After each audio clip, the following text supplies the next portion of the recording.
Eu não sei se vocês conhecem alguma coisa mais nefasta, mais absurda do que o cantinho do pensamento. Eu vou explicar para vocês hoje o que é que eu acho dessa essa prática que se tornou comum no Brasil hoje em dia. Então, se você tem um filho, uma filha, ou se tem uma criança na escola e você usa dessa prática, ou a sua criança sofre dessa prática na escola, é importante que você converse imediatamente com a direção da escola para entender melhor e encontrar outra solução. E se você aplica essa prática em casa, eu diria para você pare hoje mesmo, né? O que é que acontece? Quando a gente fala assim que existe o cantinho do pensamento nada mais é do que o quê? A criança ficar parada, sentada em algum lugar específico, geralmente é o quarto, né? Onde ela tem que pensar sobre o que ela fez, né? Então, nesse contexto, pensar é um castigo, concorda? Né? Porque quando eu digo assim, você agora fez uma coisa errada, você vai para o cantinho do pensamento. Quer dizer, eu estou obrigando a criança a pensar no que ela fez. E essa ideia de que isso é um castigo, isso é muito ruim, porque remete a criança não só a uma dificuldade de lidar com a capacidade cognitiva dela, de pensar, de refletir e de relativizar as condutas dela, como também cria uma sensação péssima em relação à questão cognitiva, ou seja, a capacidade pensante que o sujeito tem desde que ele começa a entender e ler o mundo. Então, essa é muito importante falar sobre isso, porque muitas escolas, inclusive, utilizam essa técnica, né, do cantinho do pensamento. E isso é péssimo, porque a criança começa a achar que pensar é ruim e que pensar é um castigo. Então, essa é mais uma coisa que afasta nossos filhos, nossas crianças do bom desempenho acadêmico, da aprendizagem e do desempenho acadêmico de excelência. Porque como é que a criança vai começar a vivenciar essa ideia de que pensar é um castigo? A partir desses momentos que são marcadamente punitivos que ela recebe. Né? Então, o cantinho do pensamento, né, que é geralmente um lugar onde você tira tudo da criança, coloca ela sentada num lugar, né, e diz que ali ela vai precisar pensar sobre o que ela fez, né? E essa é a punição, e ela entende que é uma punição, por mais pequena que ela seja. Por exemplo, um bebê de 2 anos, ele já compreende que aquilo é uma punição, é, por todo o contexto, pelo tom de fala dos pais, do cuidador, etc., né? Então ela vai começar a relacionar essas duas coisas sempre negativamente, a partir de uma experiência que não foi positiva, ou seja, pensar e castigo, né?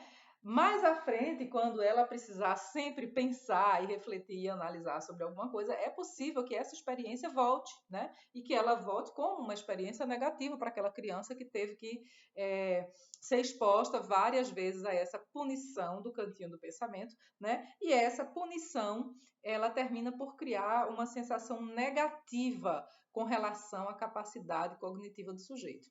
Então a criança vai vivendo aquilo ali, vai passando por aquela experiência e ela vai começando a achar, poxa, pensar é ruim, poxa, pensar é um castigo. Para que eu vou pensar?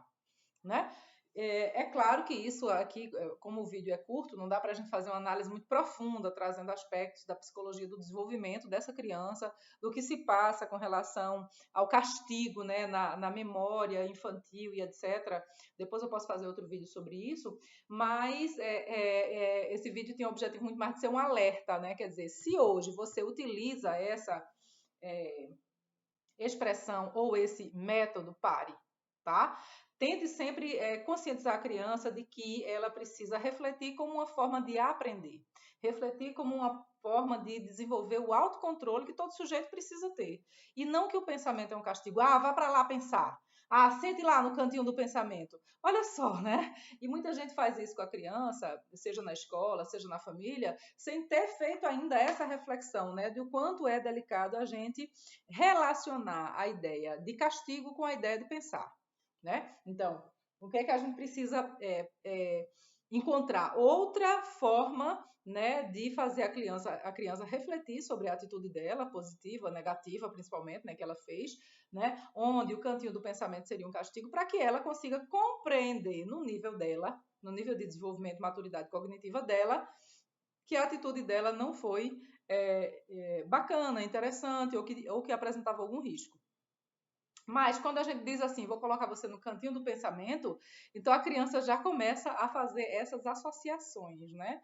De que pensar é um castigo, pensar é ruim, portanto, para que é que eu vou querer pensar no futuro se isso está sendo usado contra mim hoje como um castigo? Então é muito importante avaliar e pensar um pouco, né? Como encontrar outras alternativas para ajudar a criança a avaliar as próprias atitudes e conseguir desenvolver o locus de controle, o autocontrole, para que ela não seja duplamente castigada, né? Porque se ela já está passando por um castigo porque fez alguma coisa errada, imagina ela ainda ter que pensar e esse pensar se tornar um castigo para ela, na vivência dela.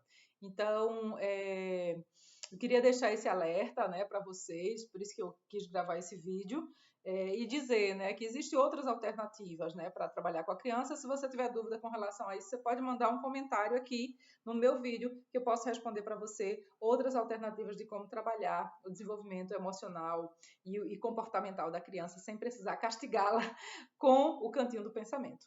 Tá? Esse é o meu canal, Ana Moraes. Eu compartilho aqui vídeos sobre educação e desenvolvimento e também trabalho, competências para o trabalho. Eu espero que, se você gostou do vídeo, você compartilhe com alguém que também tem interesse por essa área. Até a próxima!